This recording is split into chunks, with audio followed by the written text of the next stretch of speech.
చావాలని ఆశగా ఉందా? నిజం చెప్పేంత వరకు నిన్ను వదలబోయేది లేదు. కేసు రాయను, ఎఫ్ఐఆర్ లేదు, ఎవిడెన్సే లేకుండా చేసేస్తాను. నిజంగా వాడు ఎక్కడున్నాడో నాకు తెలియదు సార్. అబద్ధం చెప్పకు. వాడు ఎవరింటికి వెళ్ళాడో చెప్పు. వాడికి రిలేషన్స్ అంటూ ఎవరు లేరు. ఉన్నదంతా ఆశ్రమం వాళ్ళే. ఆ పిల్లని ఎందుకని వాడు చంపాడు?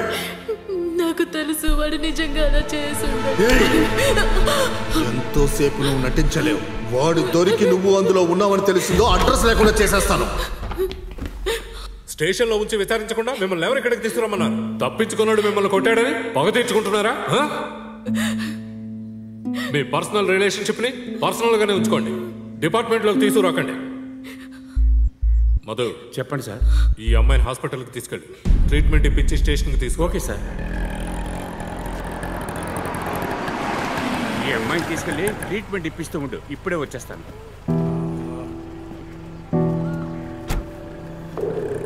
ఆటో. నిన్న రాత్రి పక్క వీధిలో ఒక అమ్మాయిని పొడి చంపేశారు. దాని గురించి మీకేమైనా తెలుసా? నువ్వెవరు సార్? పోలీసా? పొట్లకాయనరా, లేవరా. సార్ నువ్వు టెన్షన్ అవ్వకు. ఏదో డౌట్ వచ్చి అడిగాను. నువ్వు పైకెళ్ళు సార్. సార్ నేను మ్యాటర్ గురించి చెప్పాను. ఇప్పుడు కూడా నువ్వు తప్పుగానే మాట్లాడుతున్నావు. సరే విషయానికి రండి సార్. వస్తున్నా. హత్య చేసిన వాడు ఈ స్టాండ్ లోనే ఆటో ఎక్కి వెళ్ళాడు. ఎవరు ఎక్కించుకున్నారు, ఎక్కడ డ్రాప్ చేశారు? ఈ స్టాండ్ లో మీరు మాత్రమేనా, ఇంకెవరైనా ఉంటారా? మొత్తం 10 మంది ఉన్నాం సార్. మిగతా వాళ్ళని ఫోన్ చేసి అడగండి.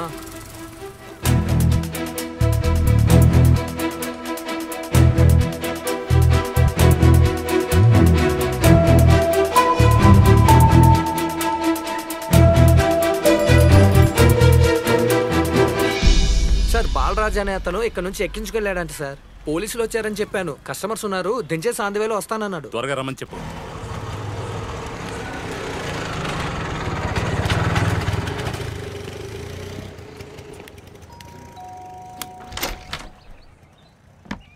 రండి. ఇన్వెస్టిగేషన్ ఏ లెవెల్లో ఉంది? హత్య జరిగిన చోట 2-3 ఫింగర్ ప్రింట్స్ దొరికాయి. వాటిలో తప్పించుకుపోయిన call taxi driver finger prints కూడా ఉన్నాయి. కానీ తుపాకీ మీద వాడి ఫింగర్ ప్రింట్స్ లేవు. వేరే వాళ్ళ ఫింగర్ ప్రింట్స్ ఉన్నాయి. రెగ్యులర్ నేరస్తుల ఫింగర్ ప్రింట్స్తో చెక్ చేశాం. ఏది కూడా మ్యాచ్ అవ్వలేదు. కానీ కత్తి మీద చచ్చిపోయిన అమ్మాయి ఫింగర్ ప్రింట్స్ క్లియర్గా మ్యాచ్ అయ్యాయి. బ్యాలిస్టిక్ రిపోర్ట్స్ వచ్చాయా? హత్య జరిగిన చోట దొరికిన గన్లో అన్ని బుల్లెట్లు అలాగే ఉన్నాయట. డెడ్ బాడీలో దొరికిన బుల్లెట్ వేరే గన్తో షూట్ చేసింది. అది స్పాట్ లో దొరకనే లేదు. దాన్ని హంతకుడే తీసుకెళ్లి ఉంటాడని నిర్ణయానికి వచ్చాం. చనిపోయిన అమ్మాయి ఫోన్ దొరికిందా? ఎంతగానో వెతికి చూసాం, దొరకలేదు. దాన్ని కూడా ఆ హంతకుడే తీసుకెళ్లి ఉండాలి. చుట్టుపక్కల వాళ్ళంతా ఏమంటున్నారు? చచ్చిపోయిన అమ్మాయితో పాటు ఇంకో అమ్మాయి కూడా ఇంట్లో ఉండాలి. వాళ్ళిద్దరూ రూమ్మేట్స్. హత్య జరిగిన తర్వాత ఆ అమ్మాయి ఎస్కేప్. మేము వెతుకుతూనే ఉన్నాం. ఎవడో ఒకడో అప్పుడప్పుడు ఆ ఇంటికి వచ్చి వెళ్తున్నాడు. అది తప్పించుకుపోయిన కాల్ టాక్సీ డ్రైవర్ అయి ఉంటాడని ఫోటో చూపించి అడిగితే అందరూ అతను కాదంటున్నారు. ఉండండి, ఇప్పుడే వస్తాను.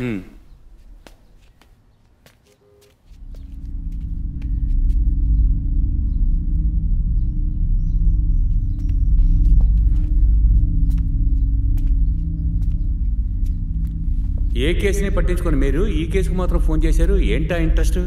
చెప్తానులే. ఏంటయ్యా? ఆ అమ్మాయికి ట్రీట్మెంట్ ఇవ్వమని నేను టీ తాగడానికి వెళ్ళాను. వచ్చి చూస్తే అమ్మాయి లేదు. బాగా వెతికి చూడవయ్యా, అక్కడే ఉంటుంది. అన్ని చోట్ల వెతికి చూశాను, అమ్మాయి కనపడటం లేదు. ఇదొక తలనొప్ప. పెట్టాయి, వస్తున్నాను. ఏంటి అమ్మాయి మిస్సింగా? నేను చెప్పనే లేదు. మీకెలా తెలిసింది? మీరు చెప్పలేదు, మీ ఫోన్ చెప్తోంది. అతని మాటలు క్లియర్గా వినిపిస్తున్నాయి. సార్ బాలరాజ్ వచ్చాడు. త్వరగా రావయ్యా. నేనే సార్ బాలరాజుని. ఏంటి సార్ విషయం? హంతకుడిని ఎక్కించుకుని ఎక్కడ డ్రాప్ చేశావు? సార్ వాడు హంతకుడు నాకు తెలియదు సార్.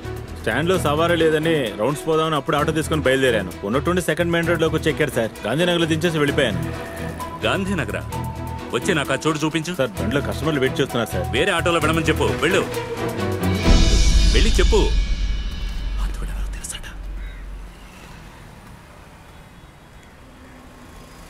స్టాండ్లో చిన్న గొడవ, వేరే ఆటో పట్టుకొని వెళ్ళిపోమ్మా.